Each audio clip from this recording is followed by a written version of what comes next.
Hello everyone, my self कोमल चंद्राकर। हम लोग पढ़ रहे थे फॉरेस्ट्री। ठीक है, अभी तक हम लोग मेजर पार्ट में सिल्वीकल्चर खत्म कर चुके हैं पूरा, साथ में फॉरेस्ट क्लासिफिकेशन भी हो चुका है। आज हम लोग जो नेक्स्ट मेजर पार्ट है, क्या, एग्रो फॉरेस्ट्री। क्या, एग्रो फॉरेस्ट्री मतलब कृषि वानिकी, उसको देखेंगे। ठीक है, कृषि वानिकी बहुत बड़ा, दिखने में छोटा सा है बट ये बहुत बड़ा चैप्टर है। ठीक है, तो इसको हम लोग डील करेंगे। अब देखो, एग्रो मतलब कृषि और वानिकी मतलब फॉरेस्ट्री। जब कृषि और फॉरेस्ट्री, एग्रीकल्चर और फॉरेस्ट्री को मिक्स करके पढ़ा जाता है तो उसको कहते हैं एग्रो फॉरेस्ट्री। ठीक है, अब इस एग्रो फॉरेस्ट्री को सबसे पहले किसने और कब मेंशन किया? तो national commission on agriculture,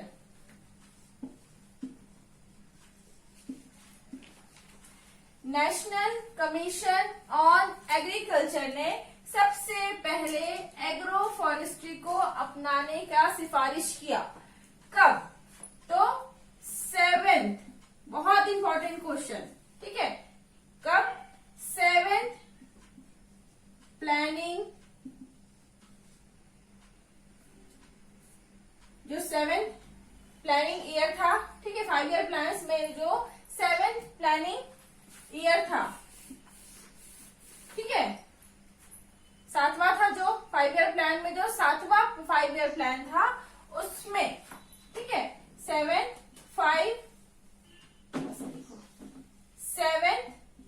5 year plan. ठीक है, 7th 5 ईयर प्लान में इसको किया गया था। कब? तो 1985 से लेकर के 1990 के बीच में इसका सिफारिश किया गया। क्लियर? सबसे पहले किसने किया? तो नेशनल कमीशन ऑन एग्रीकल्चर ने एग्रो फॉरेस्ट्री को बढ़ाने का प्रस्ताव लाया। कब लाया? तो 5 ईयर प्लान के जो 7th वाला सर्कल था, ठीक है, 7th 5 ईयर प्लान में किया। ड्यूरेशन क्या था? 1985 से 1990। ठीक है, देन फादर देखना है हमको, तो father of Indian agro forestry, important question है। ठीक है, भारतीय कृषि वानिकी के जनक कौन है? क्या बोली मैं? Father of Indian agro forestry. Father of Indian agro forestry कौन है? तो कौन है? PKR नायर। जहां भी एग्रो फॉरेस्ट्री यूज होगा वहां पे PKR नायर का नाम पक्के से आता है। ठीक है, father of Indian agro forestry कौन है? तो PKR नायर। कौन है? PKR नायर। ठीक है, अब देखो, एग्रो फॉरेस्ट्री, जैसे हम फॉरेस्ट्री पढ़ रहे थे, सिल्वीकल्चर पढ़ रहे थे, तो कुछ टर्म्स पढ़े थे। ठीक है, कुछ टर्मिनोलॉजी पढ़े थे कि इसका मतलब ये होता है, इसका मतलब ये होता है। वैसे ही एग्रो फॉरेस्ट्री के लिए भी कुछ टर्म्स पढ़ना है हमको। ठीक है, कुछ टर्म्स पढ़ना है। तो सबसे पहला टर्म एग्रो फॉरेस्ट्री के लिए क्या? MPT लिखा रहता है। ठीक है, MPT क्या है? तो MPT मतलब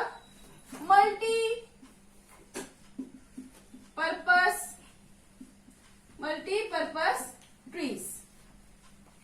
ठीक है, कहीं कहीं पर MPTS लिखा रहता है, मल्टीपर्पस ट्री स्पीशीज,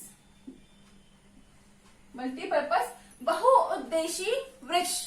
बहुउद्देशीय वृक्ष मतलब, देखो अभी हम कैसे देखते थे, हम सागौन देख रहे हैं, सपोज एग्जांपल सागौन, तो हम सागौन का टिम्बर एक ही चीज के लिए इंपॉर्टेंस देते थे, पर एग्रो फॉरेस्ट्री में हम ऐसे स्पीशीज को ट्री के फॉर्म में लगाएंगे जिनका एक से ज्यादा उद्देश्य है, जो एक से ज्यादा हमको फल देते हैं, प्रोड्यूस देते हैं। जैसे मैं आपको लास्ट लेक्चर में बताई थी फैबेसी फैमिली के जो स्पीशीज होते हैं, ठीक है, फैबेसी फैमिली के स्पीशीज होते हैं, वो क्या करते हैं, लेग्यूमिनस होते हैं।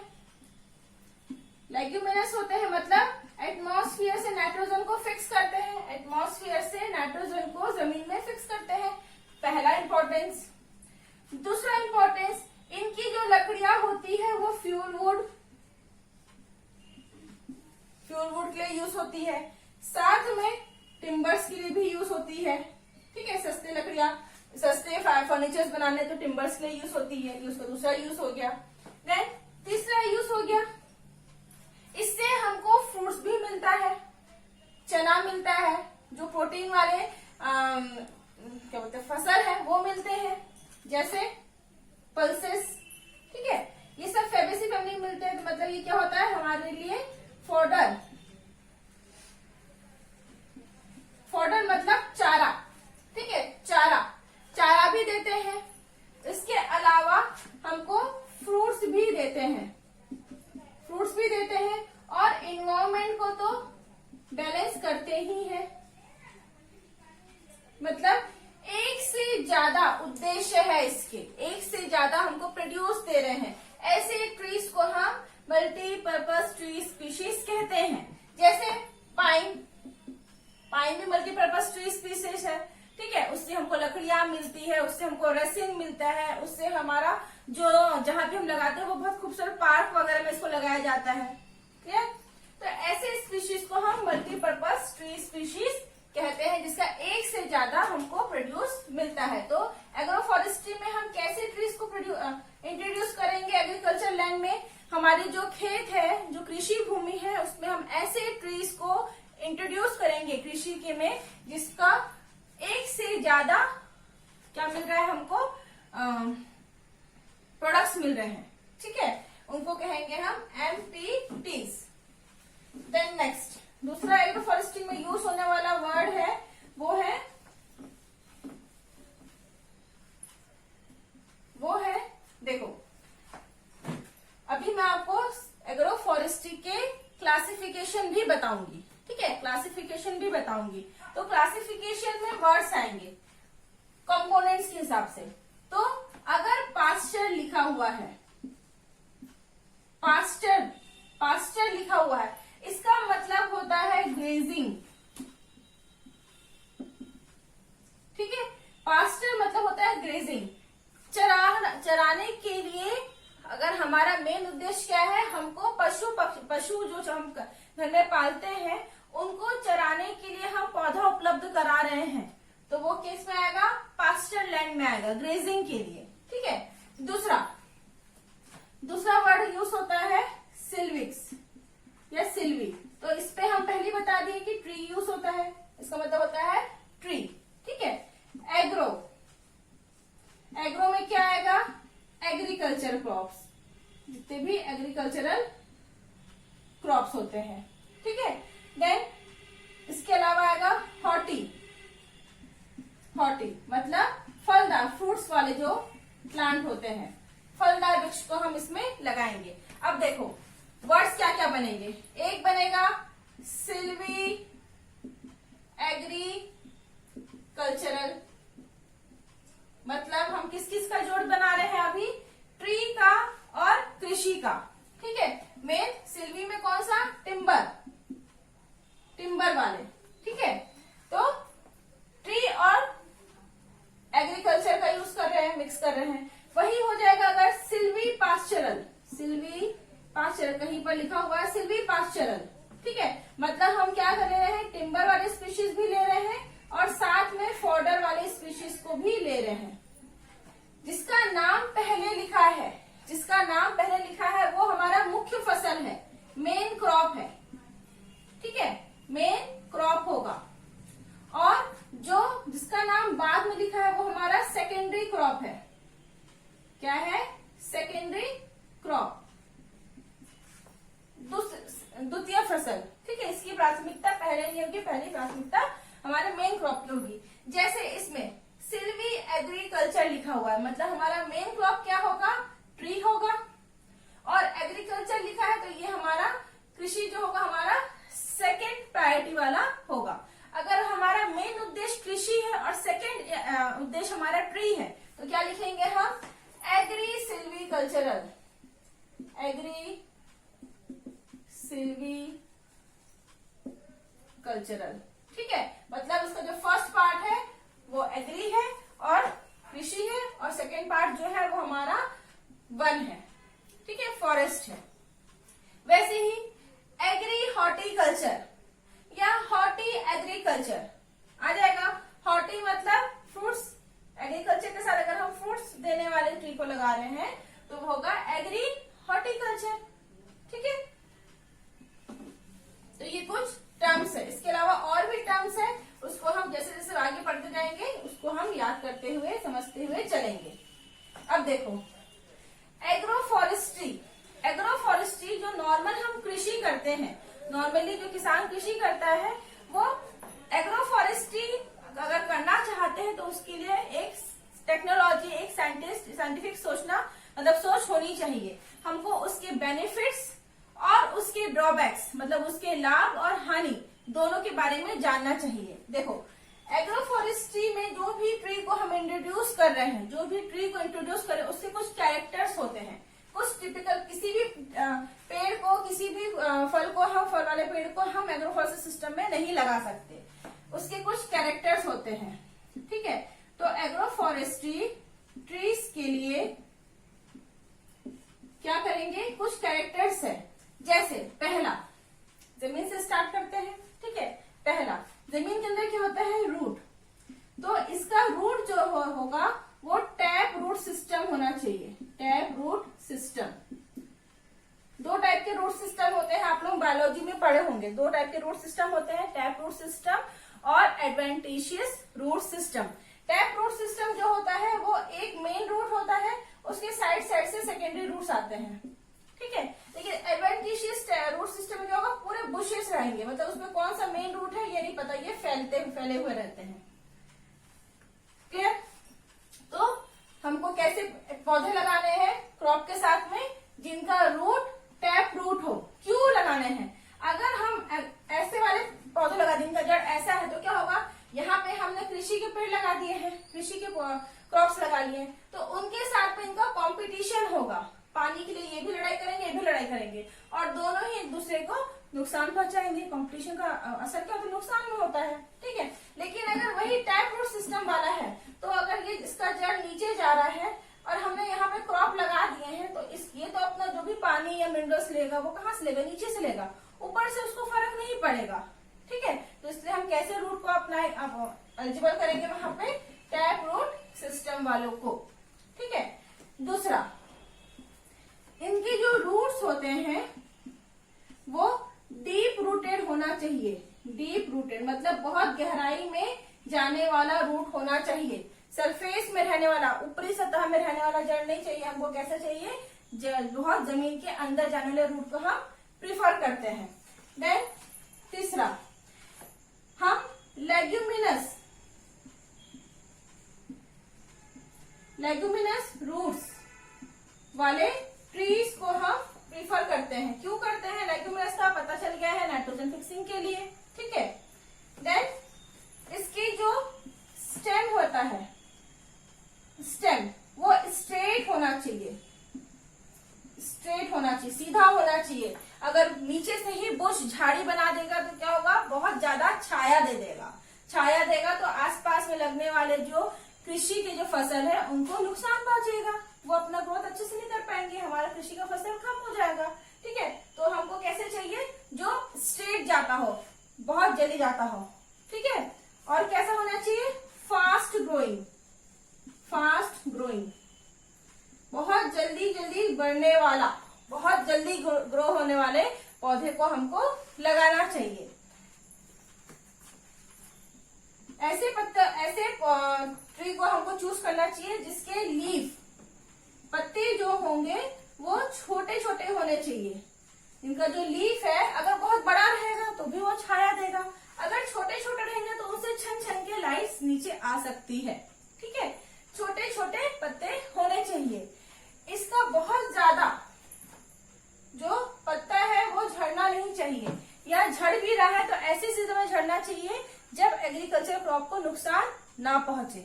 ठीक है, इसमें जो फल लगेगा, वृक्ष में भी फल लगेगा और क्रॉप में भी फल लगेगा, तो फल लगने का सीजन दोनों का अलग अलग होना चाहिए, दोनों का अलग अलग सीजन होना चाहिए। जब इसका फसल हो रहा है तब एग्रीकल्चर का फसल में फल नहीं लगना चाहिए, या एग्रीकल्चर फसल लगा तो इस पे उस समय नहीं होना चाहिए, तो हार्वेस्टिंग में प्रॉब्लम आता है।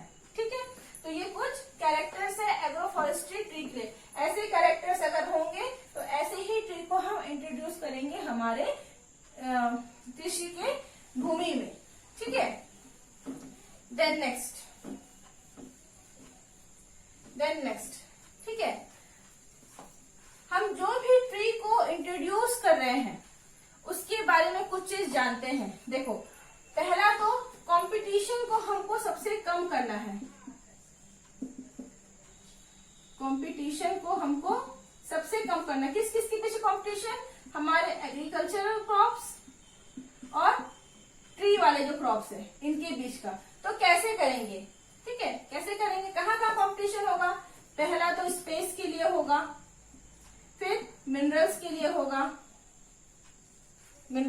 होगा, ठीक है, और किसके लिए होगा? वाटर के लिए होगा, और किसके लिए होगा? लाइट के लिए होगा। ठीक है, इन सब के लिए उनके बीच में कंपटीशन होगा।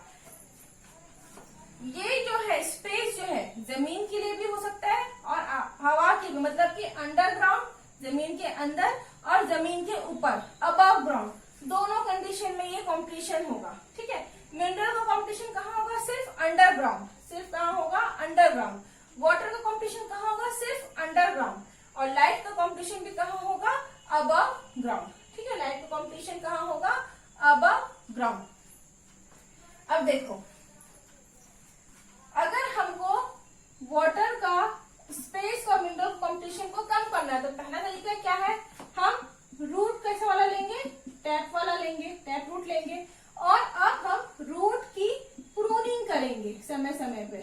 क्या करेंगे? प्रूनिंग। हम लोग पढ़े थे सिल्वीकल्चर टेंडिंग ऑपरेशन में प्रूनिंग। ठीक है, कटाई छटाई, जो जड़ है, ठीक है, उसके साइड ब्रांचेस को हम समय समय पे काटते जाएंगे, कट करते जाएंगे। ठीक है, ताकि ये यहाँ ना आए, इसके साथ अफेक्ट ना करे।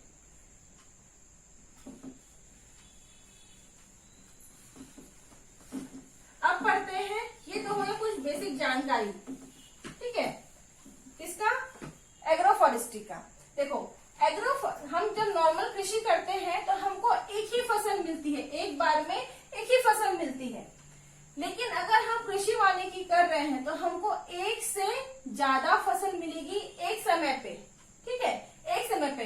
अगर वो दूसरा फसल जो है, अगर वो फ्रूट वाला है, कैश क्रॉप है, जिसके बदले हमको तुरंत पैसा मिलेगा, तो इससे क्या होगा? हमको कैश मिलेगा। ठीक है, कैश मिलेगा तो उसको हम कैश क्रॉप बोलेंगे। ठीक है, अगर कभी कभी क्या होता है, जैसे इस साल पानी सही समय पे नहीं गिरा तो फसल जो है उसको नुकसान पहुंचा है। लेकिन अगर हम वही कृषि के साथ में अगर हम वृक्ष लगा लेते साथ से, या फिर ऐसे क्रॉप्स लगा लेते जो दूसरा प्रोडक्ट हमको देता, तो क्या होता? हमारा पूरा क्रॉप का जो फेल होने का, कृषि हमारे फेल होने से बच जाता, हमको साइड से तो मिलता प्रोडक्ट। ठीक है, इसमें टोटल क्रॉप फेलियर कभी नहीं होता, 100% क्रॉप फेलियर कभी नहीं होता। लेकिन हाँ, हम शुद्ध कृषि कर रहे हैं तो पूरी फेल होने की चांसेस होती है। कभी फसल खराब हो गया, कभी कीड़ा लग गया, कभी उस पे बीमारी आ गया, कभी आपदा आ गया, तो पूरा फसल एक बार में खराब हो जाता है। लेकिन अगर हम कृषि वानिकी करते हैं तो एक बार में खराब नहीं होता है। ये कुछ जानकारी होगी कृषि वानिकी की। अब देखो, अब आते हैं हम मेन टॉपिक में, जिससे क्वेश्चंस उठते हैं। वो क्या है? तो एग्रो फॉरेस्ट्री का क्लासिफिकेशन। क्या? एग्रो फॉरेस्ट्री का क्लासिफिकेशन। एग्रो फॉरेस्ट्री का क्लासिफिकेशन। पहला क्वेश्चन, एग्रो फॉरेस्ट्री का क्लासिफिकेशन किसने दिया? किसने दिया? तो P.K.R. नायर ने दिया। इसमें दिया PKR नायर। ठीक है, अलग अलग बेसिस में एग्रो फॉरेस्ट्री सिस्टम को डिवाइड किया गया है, अलग अलग बेसिस में, अलग अलग आधार पे। पहला आधार कंपोनेंट के आधार पे। कंपोनेंट मतलब एग्री सिल्वीकल्चर है, सिल्वी हॉर्टिकल्चर है, एग्री सिल्वी पास्चरल है, क्या है, मतलब हम उसमें कौन कौन से टाइप के फसल्स को ले रहे हैं। ठीक है, कौन कौन से टाइप के हम उससे क्रॉप्स ले रहे हैं, उसके आधार पे। दूसरा ठीक है, उसके फंक्शन के आधार पे, उसके कार्य के आधार पे। और तीसरा सोशियो इकोनॉमिक, ठीक है, सामाजिक आर्थिक आधार पे। 3 आधार पे क्लासिफाई किया इन्होंने, PKR नायर ने एग्रोफॉरेस्ट्री सिस्टम को 3 आधार पे क्लासिफाई किया। कौन कौन से 3 आधार? तो पहला कंपोनेंट, दूसरा फंक्शन उनके कार्य के आधार पे, और तीसरा सोशियो इकोनॉमिक सामाजिक आर्थिक आधार के आधार पर। ठीक है, तो सबसे पहले भी हम देखते हैं on the basis of component. Component के आधार पे कितने टाइप के एग्रो फॉरेस्ट्री सिस्टम होते हैं। कंपोनेंट के आधार पे कितने टाइप के एग्रो फॉरेस्ट्री सिस्टम होते हैं। तो पहला एग्रो फॉरेस्ट्री सिस्टम है एग्री सिल्वी कल्चरल सिस्टम। ठीक है, इसमें किस किस को ऐड कर रहे हैं? एक तो एग्रीकल्चर क्रॉप को प्लस ट्री को, ऐसे ही लिखेंगे, एग्रीकल्चर क्रॉप प्लस ट्री। मतलब पहला प्राथमिकता किसको दे रहे हैं हम? कृषि को दे रहे हैं, और दूसरी प्राथमिकता हम वानिकी को दे रहे हैं। दूसरा है silvipastoral system. Silvipastoral system, silvipastoral system मतलब क्या हो गया कि हमारा मेन उद्देश्य क्या है? ट्री। मेन उद्देश्य क्या है? ट्री। और दूसरा क्या है हमारा? चरने के लिए फॉडर देना। ठीक है, दूसरा क्या है हमारा? फॉडर, चारा उत्पादन देना। ठीक है, फॉडर। तीसरा है एग्री सिल्वी पास्चरल। ठीक है, एग्री सिल्वी पास्चरल मतलब इसमें क्या हो रहा है? हम एग्रीकल्चर क्रॉप को भी ले रहे हैं, ट्री को भी ले रहे हैं, और साथ में फॉडर को भी ले रहे हैं। फर्स्ट प्राथमिकता इसका, सेकंड इसका, थर्ड में इसका। ठीक है, और लास्ट में होता है एसेसरी या मिक्स्ड।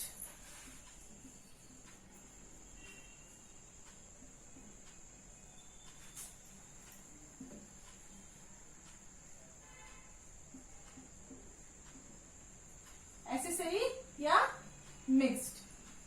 ठीक है, इसमें क्या क्या करते हैं हम? सिल्वीकल्चर के साथ में हम हनी कल्चर कर रहे हैं, एपीकल्चर कर रहे हैं। ठीक है, या सेरीकल्चर कर रहे हैं, सिल्क उत्पादन कर रहे हैं, मधु का उत्पादन कर रहे हैं, या मछली का उत्पादन कर रहे हैं, पिसीकल्चर कर रहे हैं। मतलब कृषि के साथ में, कृषि के किसी भी कंपोनेंट के साथ में अगर हम लाख का कल्टीवेशन कर रहे हैं, ठीक है, हनी का कल्टीवेशन कर रहे हैं, सिल्क का कल्टीवेशन कर रहे हैं, या मछली का कल्टीवेशन कर रहे हैं, तो वो आ जाएगा एसेसरी या मिक्स्ड में। किसमें आ जाएगा? एसेसरी या मिक्स्ड में। अब हम एक एक करके एक सिस्टम को पढ़ेंगे। बहुत बड़ा है ये एग्रोफॉरेस्ट्री सिस्टम का क्लासिफिकेशन, लेकिन जो क्वेश्चन का जोन है हम उसको फोकस करेंगे, पूरे को नहीं पढ़ेंगे क्योंकि बहुत ज्यादा पढ़ना हो जाएगा आप लोगों का और टेंशन हो जाएगा। ज्यादा पढ़ने से भी नुकसान हो जाएगा आपको। ठीक है, तो जो मेन है उसको पढ़ेंगे। Agri silviculture system. Agri silviculture system में ये तो क्लियर हो गया कि हमारा मेन क्रॉप क्या है? एग्रीकल्चर, और दूसरा क्या है? ट्री। इसके सब टाइप्स। तो इसके टोटल 10, अभी 11 कर दिए हैं, 11 इसको टाइप्स में बांटा गया है। ये क्वेश्चन नहीं आएगा कि 10 है कि 11, क्योंकि वो हर बुक्स में अलग अलग हो जाता है। हम इसमें मेन को देखेंगे, मेन को देखेंगे। तो मेन हमारा है जैसे जिसका क्वेश्चन का जोन है, ठीक है। एक है एले क्रॉपिंग, एले क्रॉपिंग, इससे एक ही क्वेश्चन आता है। एले क्रॉपिंग से एक ही क्वेश्चन आता है कि एले क्रॉपिंग को और क्या कहा जाता है, एले क्रॉपिंग को और क्या कहा जाता है। तो क्या कहा जाता है, हेज रो इंटरक्रॉपिंग। क्या कहा जाता है, हेज रो इंटरक्रॉपिंग। सिर्फ यही सवाल इससे बनता है। जो पहला सिल्वीकल्चर का टाइप है वो क्या है, एले क्रॉपिंग। एले क्रॉपिंग को क्या कहा जाता है, तो क्या कहा जाता है, हेज रो इंटरक्रॉपिंग। इस टॉपिक से सिर्फ यही क्वेश्चन पूछा जाता है, किससे, एले क्रॉपिंग से। अब ये हेज रो इंटरक्रॉपिंग क्या है, जो खेत होता है उस खेत में ऐसे मेड़ होता है, पगडंडी होती है, उस पगडंडी में अगर हम ट्री को लगा रहे हैं वो एले क्रॉपिंग है। खत्म। क्या हुआ, पगडंडियों में अगर हम ट्री को लगा रहे हैं तो वो क्या हो गया, एले क्रॉपिंग। ठीक है। देन नेक्स्ट ठीक है, नेक्स्ट देखते हैं। नेक्स्ट है आपका शिफ्टिंग कल्टीवेशन, बहुत इंपॉर्टेंट। शिफ्टिंग कल्टीवेशन, ठीक है। शिफ्टिंग कल्टीवेशन, शिफ्टिंग कल्टीवेशन नाम से ही समझ में आ रहा है कि शिफ्टिंग कल्टीवेशन क्या होता है। देखो, शिफ्ट करना मतलब सपोज ये पहले ज्यादा हुआ करता था। सपोज ये जंगल का एरिया है, ये पूरा, इसमें पूरे ट्री स्पीशीज लगे हुए हैं। अभी लोग जो है वो इस पोर्शन में कृषि कर रहे हैं, यहाँ के जंगल को काट लिए और यहाँ पे कृषि कर रहे हैं। ठीक है, 1 साल किए, 2 साल किए, ऐसे करके कम से कम 10 साल तक किए। उसके बाद उन लोग देखे कि अब इसकी उर्वरकता मतलब कि इसका जो फर्टिलाइजेशन है, उसकी जो फर्टिलिटी है वो अब धीरे धीरे कम हो गई है, जिससे अब अनाज जो है वो ज्यादा उत्पन्न नहीं हो रहा है। ठीक है, उसका अनाज इतना ज्यादा उत्पन्न नहीं हो रहा, तो क्या करते हैं, इस जमीन को छोड़ देते हैं और उससे लगा हुआ दूसरे जमीन में जाते हैं और वहां के वृक्ष को पूरा काटेंगे और वहां पे कल्टीवेशन स्टार्ट करेंगे आने वाले कुछ सालों के लिए। फिर इसका जब कम हो जाएगा फिर आगे बढ़ेंगे और फिर वहां कटिंग करेंगे और वहां पे कल्टीवेशन करेंगे। मतलब एक जगह से शिफ्ट हो रहे हैं दूसरी जगह, वहां कल्टीवेशन कर रहे हैं, फिर दूसरी जगह ऐसे चेंज करते हुए अगर जा रहे हैं तो उसको कहते हैं शिफ्टिंग कल्टीवेशन। इसको क्या कहते हैं, शिफ्टिंग कल्टीवेशन। ठीक है, इसको क्या कहते हैं, शिफ्टिंग कल्टीवेशन।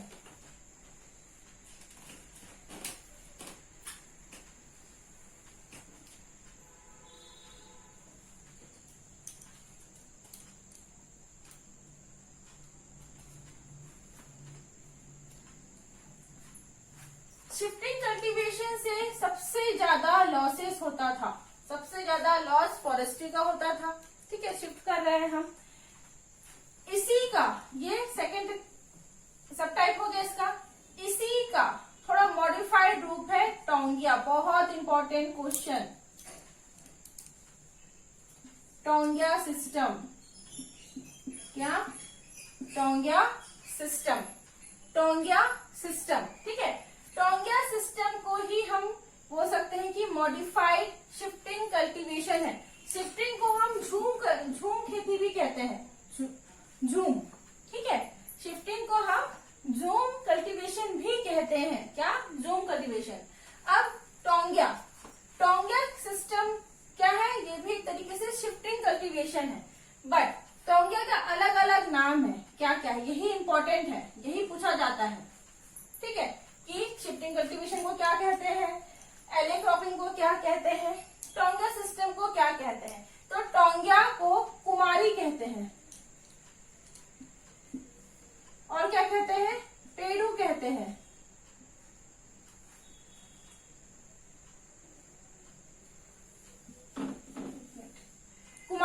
कहते हैं? कुमारी नीचे में। ठीक है, और नॉर्थ इंडिया में पेरू। टोंगिया को क्या कहते हैं? कुमारी कहते हैं। कहाँ कहते हैं? तो साउथ एरिया में, साउथ इंडिया में इसको कुमारी कहते हैं। ठीक है, नॉर्थ इंडिया में इसको, नॉर्थ इंडिया में इसको पोदू कहते हैं। कहाँ पे? ऊपर की एरिया में। ठीक है, इसको स्टार मार्क करके रखेंगे। ठीक है, इसका पेरू या पोडू है, इसको मैं आपको क्लियर कर दूंगी। ठीक है, टोंगिया सिस्टम और shifting cultivation.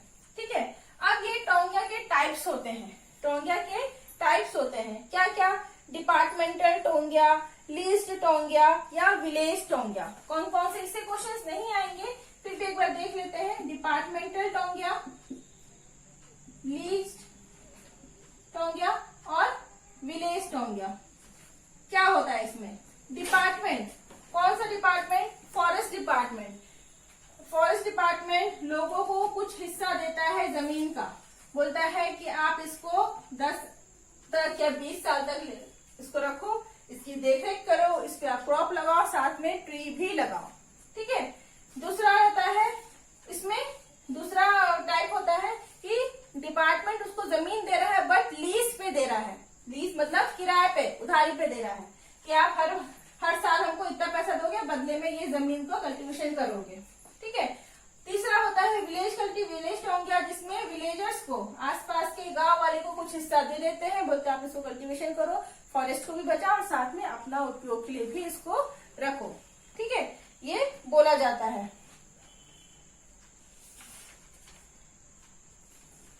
Then next type है इसका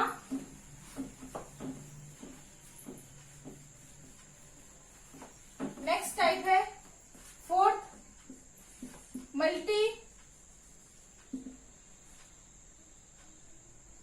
मल्टीपर्पज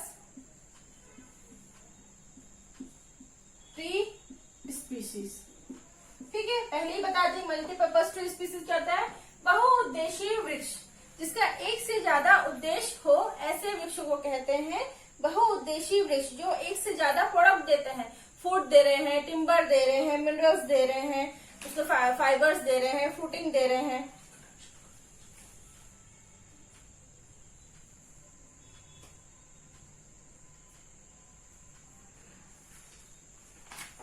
ठीक है, अच्छा, टोंगिया में और एक चीज ऐड कर लेंगे।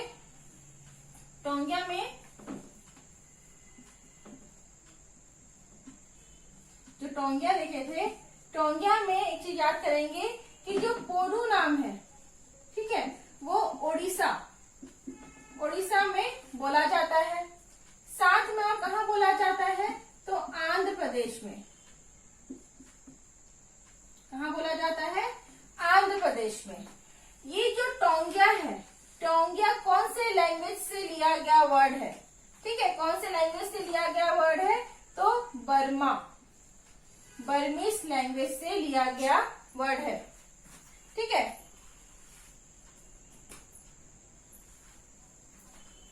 ठीक है, किससे लिया गया वर्ड है? बर्मीज लैंग्वेज से लिया गया वर्ड है। क्लियर?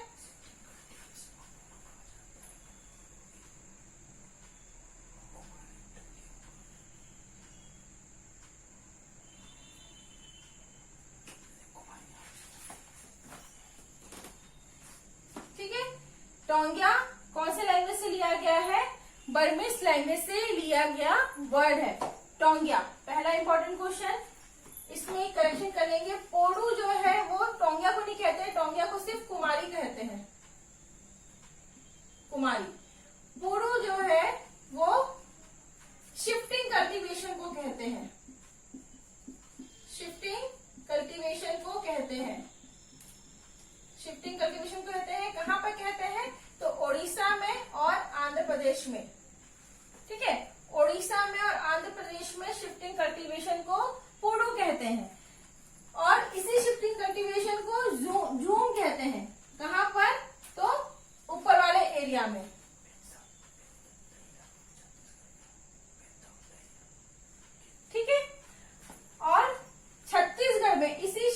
कल्टीवेशन को छत्तीसगढ़ में क्या कहते हैं? तो पैदा, पैदा और दहिया, दहिया प्रकार की कृषि पद्धति पढ़े होंगे आप लोग जब जनजाति पढ़े होंगे। तो पैदा, पैदा भी क्या है? शिफ्टिंग कल्टीवेशन है। और दहिया ये भी शिफ्टिंग कल्टीवेशन है। कहाँ पर बोला जाता है इसको? तो छत्तीसगढ़ में, ठीक है, छत्तीसगढ़ में। कहाँ कहाँ बोला जाता है इसको? छत्तीसगढ़ में, ठीक है। छत्तीसगढ़ में भी कहाँ पर? तो जो ट्राइबल रीजन है वहां पे बोला जाता है।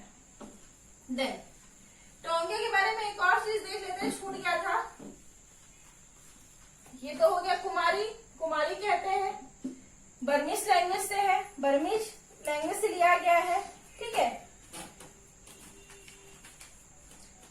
तो first taungya plantation, first taungya plantation, first taungya plantation कब और कहाँ हुआ? फर्स्ट टोंगिया प्लांटेशन कब और कहाँ किया गया था? ये क्वेश्चन आता है, ठीक है। फर्स्ट टोंगिया प्लांटेशन कब और कहाँ किया गया? तो कब किया गया था? 1896 में, 1896 में। कहाँ पर? तो बंगाल में। कहाँ पर? बंगाल में। और भी कौन से हिस्से में? तो नॉर्थ हिस्से में, बंगाल के नॉर्थ हिस्से में, नॉर्थ बंगाल में 1896 में फर्स्ट टोंगिया प्लांटेशन किया गया था। ये क्वेश्चन आया हुआ है ICAR नेट में, ठीक है। कुमारी आया हुआ है, बर्मिश लैंग्वेज का क्वेश्चन, बर्मिश लैंग्वेज का वर्ड है, ये भी पूछा गया है ICAR नेट में। तो टोंगिया से आप लोग ये वर्ड याद रखेंगे। क्या?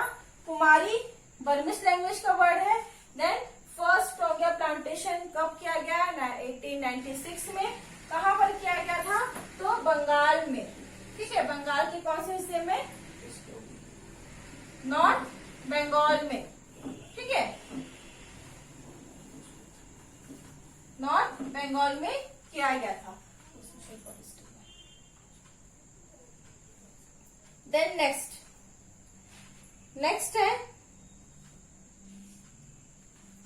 Agro forestry system, agro forestry system for fuel wood.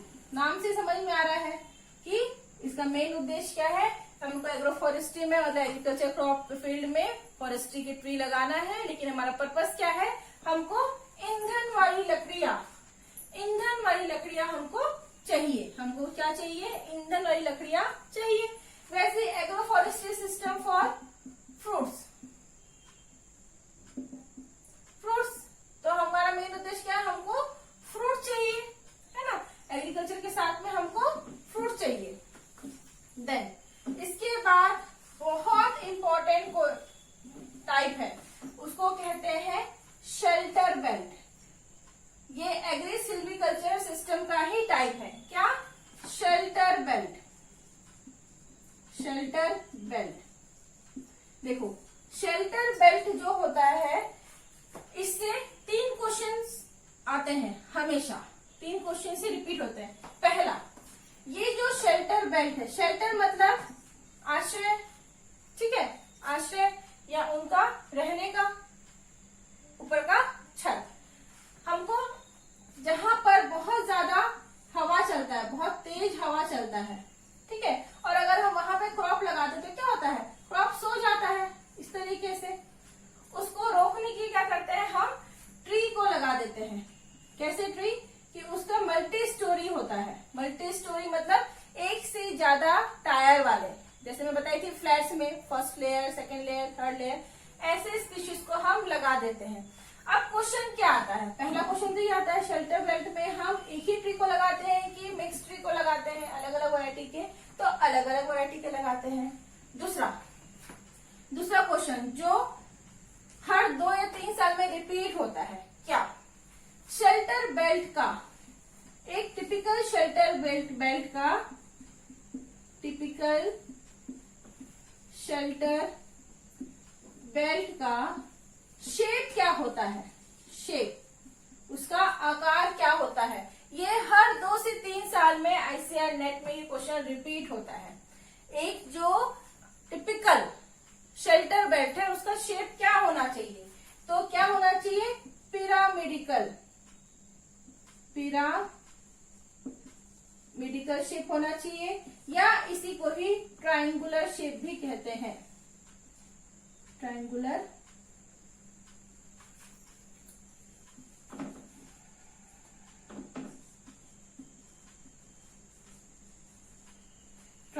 Shape भी कहते हैं। ठीक है, क्या शेल्टर बेल्ट का शेप क्या होना चाहिए? पिरामिडिकल होना चाहिए या ट्रायंगल? पिरामिड, इजिप्ट का पिरामिड देखे हैं, ऐसा होता है। ठीक है, मतलब हवा इधर से भी आया तो भी चलेगा, तो भी रोकेगा, वो इधर से आया तो भी रोकेगा, यहाँ तो जमीन है। ठीक है, मतलब कैसा होगा? बड़े बड़े ट्रीज जो होंगे वो बीच में लगेंगे, और कम, उससे कम हाइट वाले साइड में, और छोटे छोटे हर्ब्स जो होते हैं, झाड़ियां जो होंगी वो और साइड में। ठीक है, छोटे छोटे जो रहेंगे वो और साइड में, इस तरीके से। तो क्या शेप बनेगा? ये शेप बनेगा। हवा यहाँ से आएगा, यहाँ से आएगा, यहाँ से आएगा, तो ये हवा इसके अंदर जितने स्पीड से आया वो इसके अंदर से क्रॉस करते करते हमारे मेन क्रॉप तक पहुंचने पर उसका स्पीड बहुत कम हो जाएगा या न्यूट्रल हो जाएगा। ठीक है, तो ये क्वेश्चन रिपीट होता है। दूसरा ठीक है, दूसरा क्या क्वेश्चन आता है कि ये कितने रेशियो में, ठीक है, कितने रेशियो में प्रोटेक्शन देता है?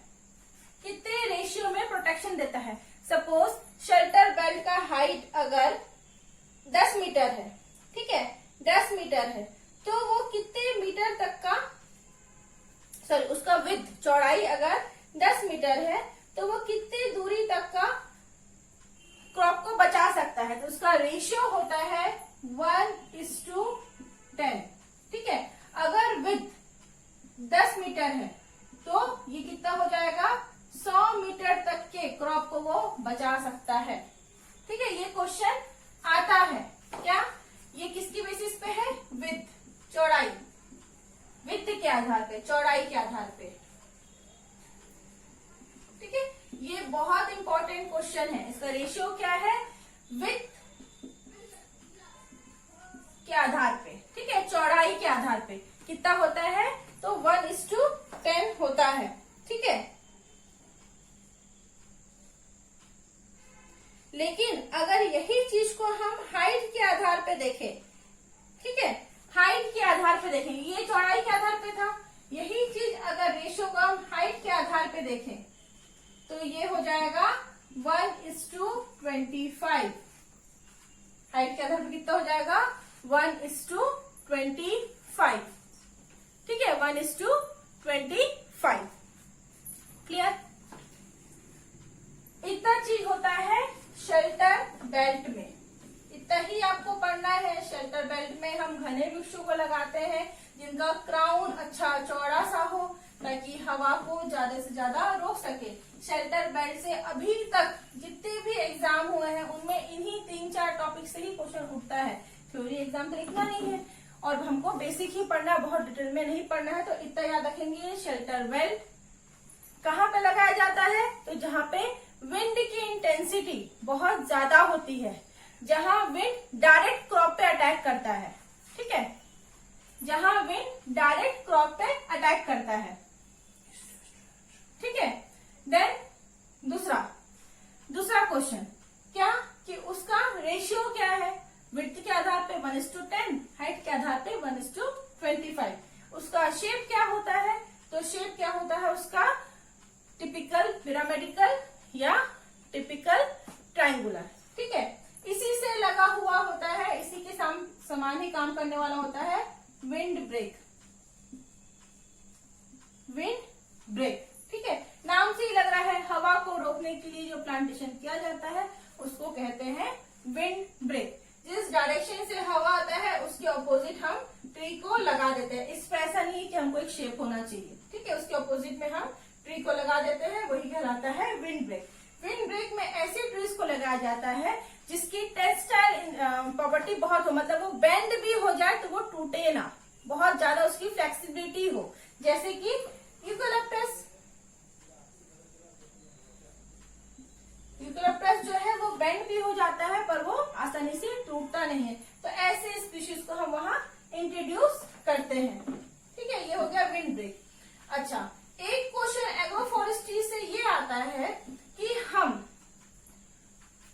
हम अगर एग्रीकल्चर फील्ड में अगर हम ट्रीज को इंट्रोड्यूस कर रहे हैं तो उसका डायरेक्शन क्या होना चाहिए, उसका डायरेक्शन, ठीक है, उसके क्रॉपिंग का डायरेक्शन क्या होना चाहिए, क्रॉपिंग का डायरेक्शन क्या होना चाहिए। ऑप्शन में क्या मिलता है हमको, east west direction, second north south direction, तीसरा ईस्ट नॉर्थ डायरेक्शन, चौथा नॉर्थ वेस्ट डायरेक्शन। ठीक है, देखो सन निकलता कहां से है, ईस्ट से, और जाता कहां पर है, वेस्ट में। ठीक है, कहा जाता है वेस्ट में। अगर हम नॉर्थ और साउथ डायरेक्शन में रखेंगे प्लांट को, ये नॉर्थ है, ये साउथ है, ये ईस्ट है और ये वेस्ट है, सॉरी ये ईस्ट है और ये वेस्ट है। ठीक है, नॉर्थ साउथ ईस्ट वेस्ट। अगर हम प्लांटेशन नॉर्थ साउथ में रखते हैं, ठीक है, नॉर्थ साउथ में, तो जब सन निकलेगा तब इस वाले एरिया में पूरा शेड पड़ेगा। फिर सन जब धूप 12 बजे का समय होगा, नून का समय होगा, दोपहर का समय, तब यहाँ पर धूप पूरा छाया पड़ेगा। फिर जब सन ढलने के उसमें आएगा तब इस वाले पोर्शन में पूरा छाया कर देगा, मतलब ज्यादा शेडो कर देगा। ठीक है, हमको पौधों पे शेडो नहीं लगाना है, शेडो नहीं लाना है, एग्रीकल्चर क्रॉप में हमको शेडो नहीं लगाना है। तो हम क्या करेंगे, ईस्ट वेस्ट डायरेक्शन में, ईस्ट वेस्ट डायरेक्शन में हम प्लांटेशन करेंगे। क्या होगा, जब सन यहां से निकला तो इसकी परछाई इसी एरिया के अंदर ही तो रहेगी, इसी एरिया के अंदर में परछाई रहेगी। जब दिन का समय रहेगा, सुबह का समय, तो यहाँ तक का परछाई रहेगा, मान के चलो। ठीक है, ये पूरा परछाई कवर करेगा। और जब शाम का समय रहेगा, जब सन डूब रहा है, तो उस समय यहाँ पे परछाई पड़ेगा। मतलब ये वाला एरिया तो पूरा खुला है ना, इस पे इफेक्ट नहीं हो रहा है। लेकिन अगर हम नॉर्थ साउथ में लगा रहे थे, नॉर्थ साउथ में लगाए तो क्या, एक समय पूरा यहाँ पे शेडो पड़ रहा था और दूसरे समय पूरा यहाँ शेडो पड़ रहा था, मतलब पूरा का पूरा फील्ड इफेक्टेड हो रहा था। तो ये क्वेश्चन आता है, तो इसको ध्यान रखेंगे कि एग्रो फॉरेस्ट्री सिस्टम में हमको किस डायरेक्शन में ट्री स्पीशीज को लगाना है, तो ईस्ट टू वेस्ट डायरेक्शन। बहुत इंपॉर्टेंट, ये हमेशा क्वेश्चन आता है, रिपीट होता है, ऑप्शंस को चेंज करते हुए आता है, अलग अलग ऑप्शन बना देते, लेकिन ईस्ट वेस्ट डायरेक्शन होगा ही होगा। ठीक है, तो अभी यहां तक करते हैं। इसके बाद का जो है Silvi pastoral system, aggressive pastoral system, इसको हम लोग नेक्स्ट वीडियो में कंप्लीट करेंगे। Okay, thank you.